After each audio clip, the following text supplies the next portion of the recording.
What happens when one of Britain's most beloved actresses walks onto a daytime talk show expecting a respectful conversation, only to be met with shocking disrespect and condescension from a host who simply cannot help herself? In just 48 seconds of a single dismissive comment, Denise Welch would turn what should have been a pleasant chat into one of the most explosive confrontations in British television history. The Loose Women studio was buzzing with its usual energy.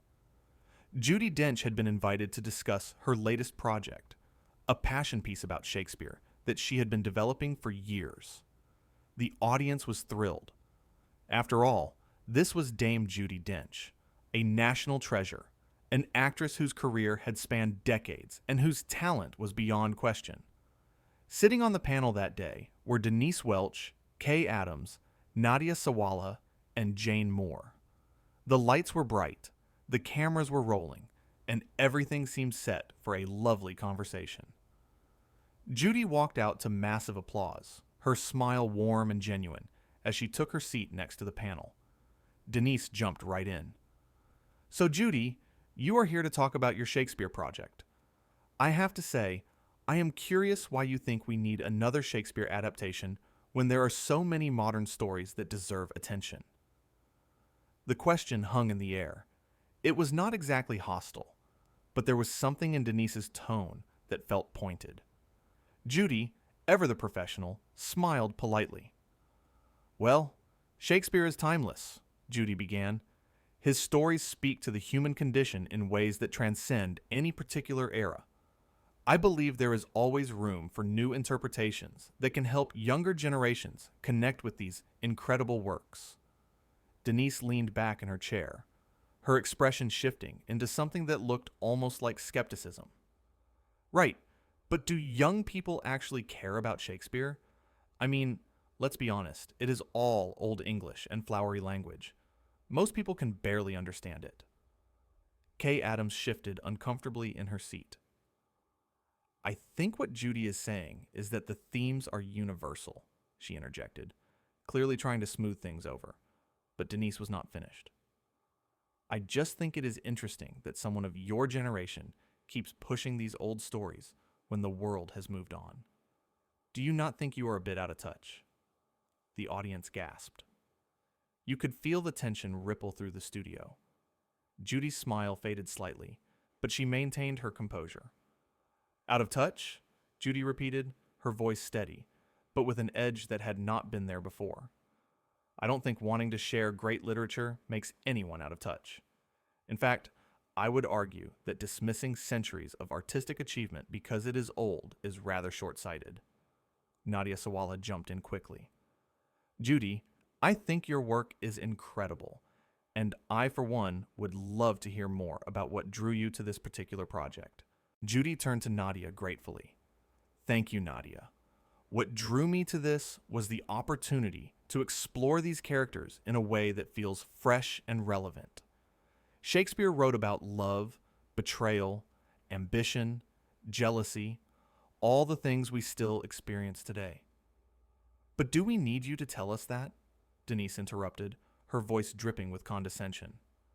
"I mean, there are younger directors and actors out there doing innovative work. Why not step aside and let them have the spotlight?" The studio went silent. Even the crew members behind the cameras looked shocked. Jane Moore's mouth actually fell open. Kay Adams put her hand on the table as if steadying herself. Judy stared at Denise, her eyes narrowing slightly.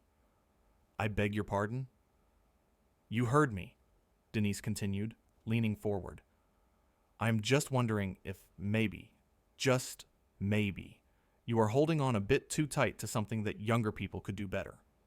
Fresh perspectives and all that." The audience was murmuring now, uncomfortable sounds rippling through the rows of seats. Someone near the front said something that sounded like, "This is awful," but the microphones did not quite pick it up. Judy took a slow breath. "Denise, are you genuinely asking me a question, or are you simply trying to insult me on camera?" "I am asking a legitimate question," Denise insisted, though her smirk suggested otherwise. Why do older actors and directors think they are the only ones who can tell these stories? Nobody thinks that, Nadia interjected quickly. That is a complete mischaracterization of what Judy said. Is it, though? Denise challenged. Because it sounds to me like another example of the old guard refusing to acknowledge that times have changed. Kay Adams looked directly at Denise. Denise, what is going on with you today? This is completely inappropriate. Why is it inappropriate to ask someone to justify their relevance? Denise shot back. We do it to politicians. We do it to musicians. Why are actors exempt? Because there is a difference between accountability and plain rudeness, Jane Moore said sharply. And right now, you are being plain rude. Judy held up her hand again. Please, let me answer. Denise doubled down. I am just saying, you have had your time in the spotlight. Maybe it is time to let other people have their turn instead of clinging to relevance with these dusty old plays. Denise, Kay said sharply, her voice cutting through the tension. That is completely uncalled for. Why? Denise shot back. Are we not allowed to have honest conversations anymore? I am just saying what everyone is thinking. No one is thinking that, Jane Moore said firmly. Judy is an icon, and she has every right to work on whatever projects inspire her. An icon, Denise repeated, her voice mocking now. Yes, an icon from another era. Maybe that is the problem. Maybe icons need to know when to step down. The audience was getting restless. Several people were shaking their heads. One woman in the third row actually stood up and pointed at Denise. This is disgusting, she called out. Security moved toward her, but the damage was done. The audience was turning. Kay looked at the cameras, then at Denise. I cannot believe you are doing this. Doing what? Denise demanded. Having a real conversation? Asking questions that matter? You are not asking questions, Nadia said, her voice trembling with either anger or upset. You are attacking a guest for no reason. Judy held up her hand. It is all right, she said quietly. Let me respond. The studio fell silent again. Every eye was on Judy. Denise, I came here today as a guest on your show, Judy began, her voice calm but unmistakably firm. I came here to talk about something I am passionate about, something I have worked incredibly hard on. I did not come here to be insulted or to be told that I should disappear because you have decided I am past my prime. I did not say that, Denise protested weakly. You absolutely did, Judy countered, her eyes never leaving Denise's face. Let me walk you through what you have said in the last 10 minutes. You asked me why we need another Shakespeare adaptation, implying my work is unnecessary. You suggested I am out of touch with modern audiences, implying I am irrelevant. You told me to step aside for younger talent, implying I am in the way. And you called my life's work dusty and old, implying it has no value. So please, do not insult my intelligence by pretending you did not say exactly what you said. The audience erupted in applause. Several people whistled. Someone yelled, "Tell her Judy!" and others laughed in agreement. Denise's face was growing redder by the second. I was just trying to have a real conversation instead of the usual promotional fluff. A real conversation involves respect, Judy said, her voice rising slightly for the first time. It involves listening to your guest instead of attacking them. It involves curiosity, not contempt. What you are doing is not journalism or honest dialogue. It is rudeness masquerading as authenticity. And frankly, it is beneath you, beneath this show, and beneath the standards of any professional broadcaster. Nadia nodded vigorously. Judy is absolutely right. This has gone way too far. Way, way too far. Judy, I am so sorry, Kay added, turning to face her guest. This is not what we planned. This is not who we are as a show. Denise turned on both of them. Oh, so now you are all ganging up on me. I am just asking the questions that need to be asked. questions that nobody else has the guts to ask. No, Kay said firmly, her voice harder now. You are being deliberately provocative and disrespectful. There is a massive difference between tough questions and personal attacks. Any journalist knows that.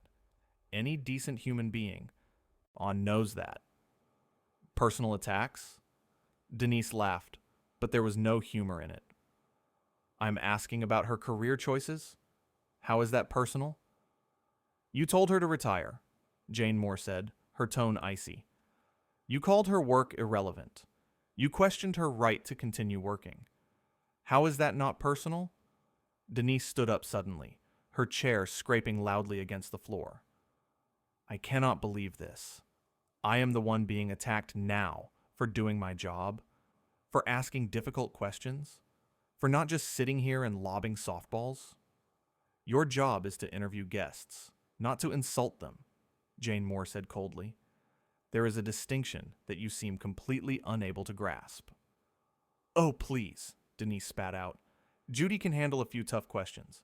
She is a big girl. She does not need all of you rushing to her defense like she is made of glass. Judy remained seated, but her posture had shifted. She sat straighter, her chin lifted, her entire demeanor radiating dignity and quiet strength. When she spoke, her voice was steady and clear. Denise, you are right about one thing. I am a big girl, as you so eloquently put it. I can handle tough questions. I have handled tough questions from interviewers far more skilled than you for longer than you have been in this business. What I cannot abide, what I will not tolerate, is being disrespected in this manner. Disrespected, Denise repeated, her voice dripping with sarcasm. You think I am disrespecting you.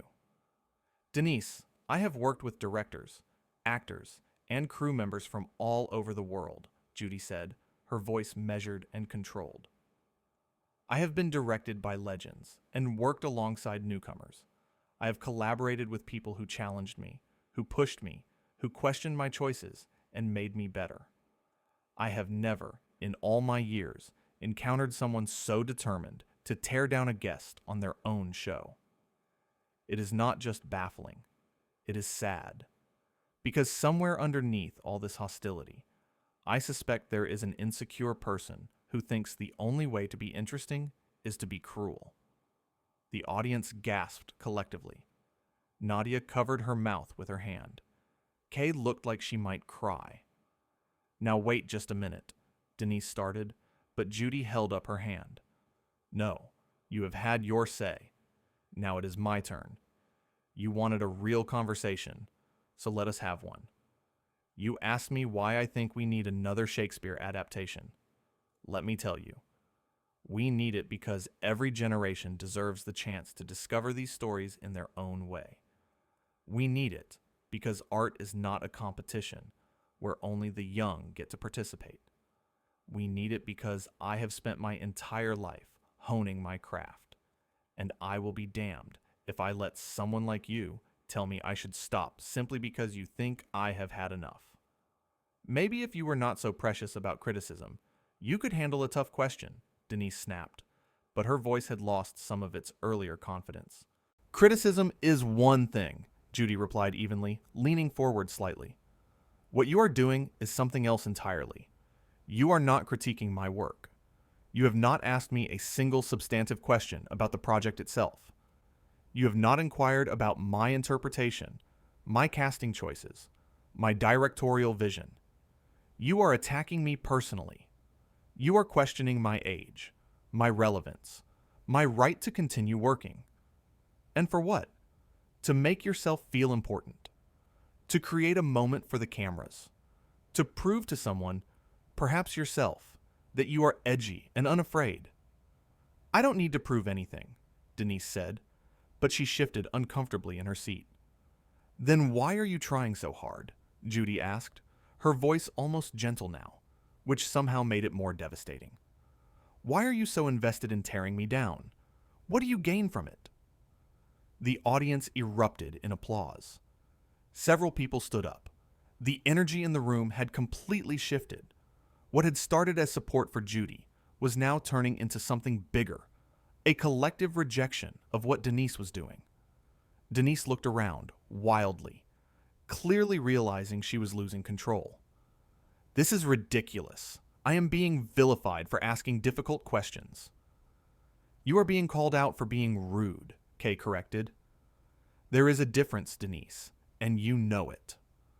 A producer rushed onto the set, whispering urgently to Denise. She waved him away impatiently.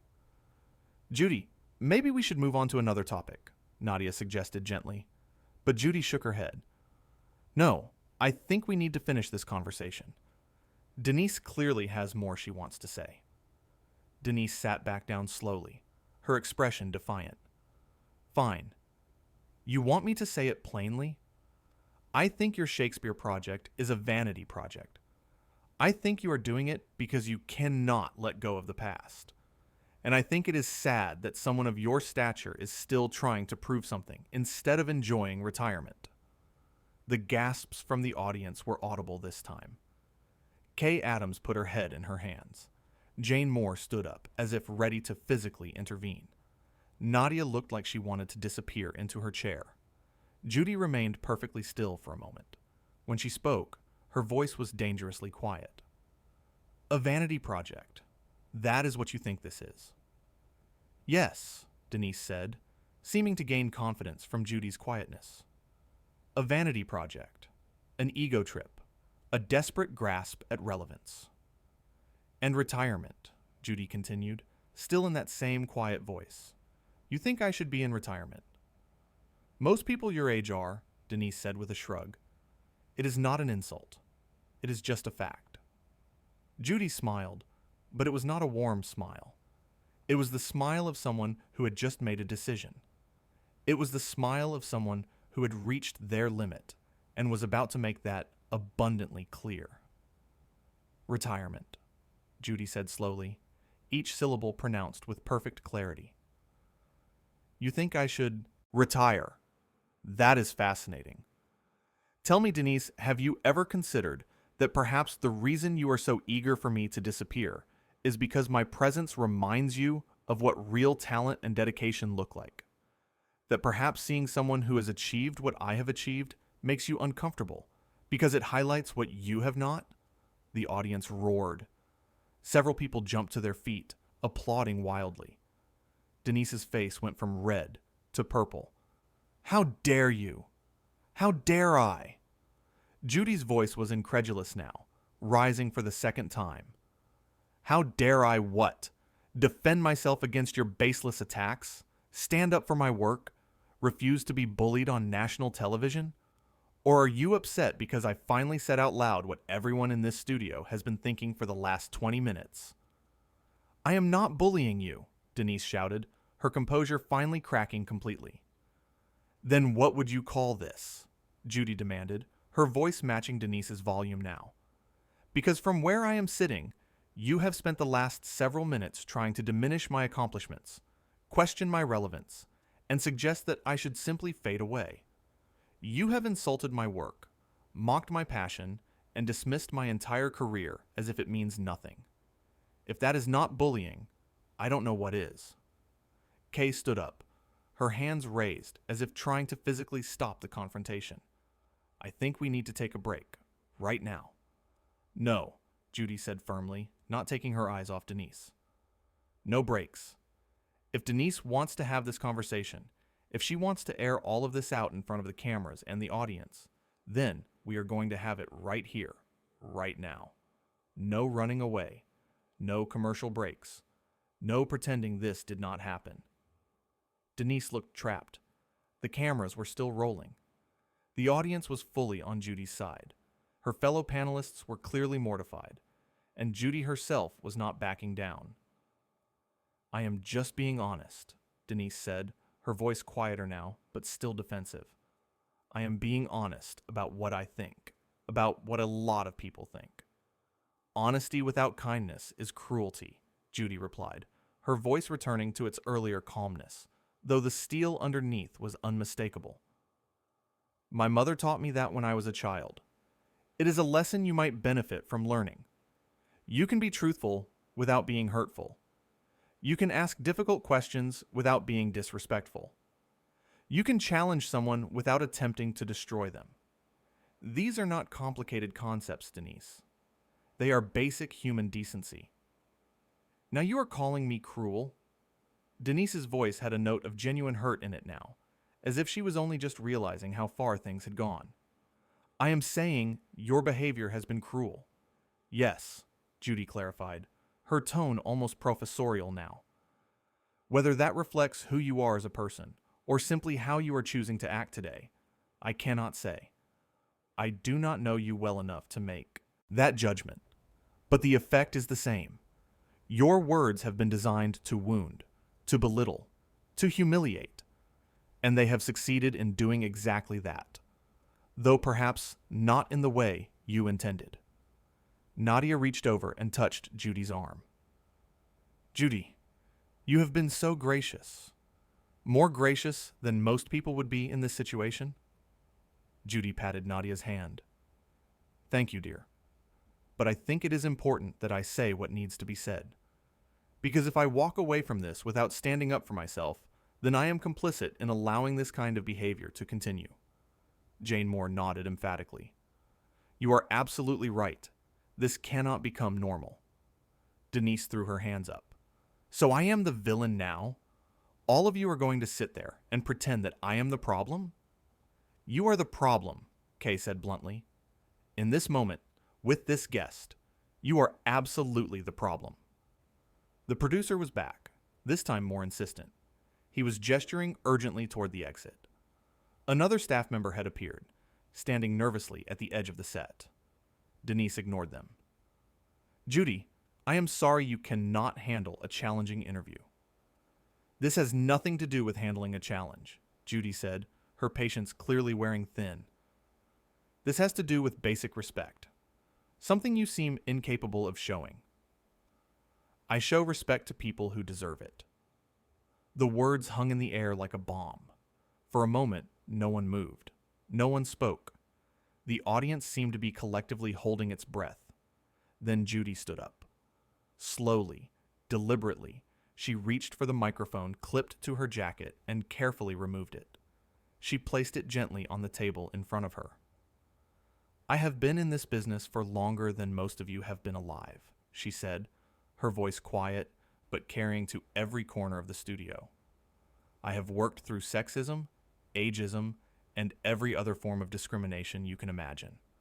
I have earned my place in this industry through decades of hard work, dedication, and yes, talent. I do not need to sit here and be told by someone like you that I do not deserve respect. Someone like me?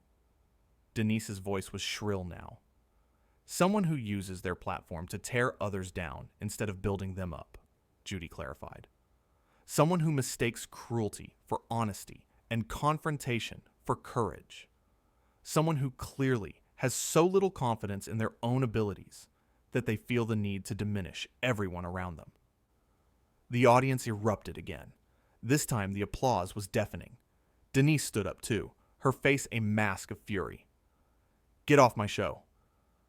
I was already leaving, Judy said calmly. But not because you told me to. Because I refuse to participate in whatever this is. I came here to have a conversation. What you wanted was a spectacle. You wanted to provoke me, to get a reaction, to create a viral moment. Well, congratulations. You got your moment. I hope it was worth it. She turned to the other panelists. Kay, Nadia, Jane, it was lovely to see you. I am sorry this happened in your presence. All three women stood and embraced Judy. Kay was clearly fighting back tears. We are so sorry, she whispered. It is not your fault, Judy assured her. Then Judy turned back to Denise. I hope someday you learn that being controversial is not the same as being interesting, and that tearing others down does not make you taller. It just makes you smaller. With that, Judy walked off the set. The audience rose to their feet, applauding thunderously. Many were cheering. Some were crying. The energy was electric, a mix of admiration for Judy's dignity, and shock at what had just unfolded. Denise stood frozen in place, looking around at the standing ovation that was clearly not for her. "Sit down," she said into her microphone. "Everyone sit down. We have a show to finish." But the audience did not sit down. If anything, they got louder. Kay Adams turned to the camera. "I think we need to take that break now." The screen cut to commercial, but the damage was done. In the span of a single interview, Denise Welch had managed to alienate not just her guest, but her co-hosts, the audience, and anyone watching at home who witnessed her shocking treatment of one of Britain's most respected actresses. Backstage, Judy was immediately surrounded by staff members apologizing profusely. The producer who had been trying to intervene during the interview was nearly in tears. "Dame Judy, I am so incredibly sorry. That should never have happened." Judy, ever gracious, simply nodded. "Thank you, I appreciate that." "We had no idea she was going to go after you like that," another staff member added. "We thought it was just going to be a normal interview." "These things happen," Judy said diplomatically. "Though I will say, you might want to have a conversation with your host about the difference between provocative and inappropriate." Back on set, the break had done nothing to calm the situation. As the cameras came back on, the audience was still buzzing with energy. Denise tried to continue the show as if nothing had happened, but Kay immediately cut her off. "I think we need to address what just happened," Kay said firmly. "There is nothing to address," Denise snapped. "A guest could not handle tough questions and walked off. It happens." "That is not what happened, and you know it," Jane Moore said, her voice hard. "You attacked a guest. You insulted her repeatedly. You questioned her worth and her relevance. That was not tough questions. That was bullying." "I agree," Nadia added. "Judy was nothing but professional, and you were completely out of line." Denise looked cornered. "So you are all turning on me now?" "We are not turning on you," Kay said. "We are being honest about what just happened, and what happened was unacceptable." The audience applauded again. Denise whirled around to face them. "Oh, stop it. Stop clapping every time someone criticizes me. You all were fine with my questions until she started getting upset." "That is not true," someone in the audience shouted. "You were rude from the start."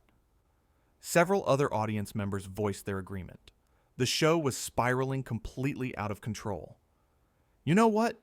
Denise said, ripping off her own microphone. "If everyone is so upset with me for doing my job, maybe I should leave too." "Maybe you should," Jane Moore said quietly. The silence that followed was deafening. Denise stared at Jane, clearly not expecting that response. Kay and Nadia looked equally shocked. "Fine," Denise said finally. "I am done." She stormed off the set, leaving the three remaining panelists sitting in stunned silence. Kay turned to the camera. "I think we are going to end today's show a bit early. We apologize to everyone watching for the chaotic nature of today's episode. We will be back tomorrow with a more positive show." The camera cut away, and the studio erupted into chaos. Staff members were rushing everywhere. The remaining panelists were huddled together, talking urgently. The audience was buzzing with excitement and disbelief. Meanwhile, Judy had already left the building. She climbed into a waiting car with the same grace and composure she had shown throughout the entire ordeal. As the car pulled away, she looked out the window at the studio one last time. She had come to talk about Shakespeare, about passion projects, and artistic vision. Instead, she had been forced to defend her very right to exist in the industry she had helped define. But she had done so with dignity, with strength, and with a reminder to everyone watching that respect is not optional, and that standing up for oneself is not arrogance, but necessity. Inside the studio, the aftermath was only just beginning. Production assistants were fielding phone calls from executives. The other panelists were being ushered into an emergency meeting. Social media was already exploding with clips and commentary. But none of that mattered to Judy. She had said what needed to be said. She had drawn her line in the sand, and she had walked away with her head held high, leaving behind a host who had learned the hard way that some people, no matter how much you try to diminish them, will always rise above.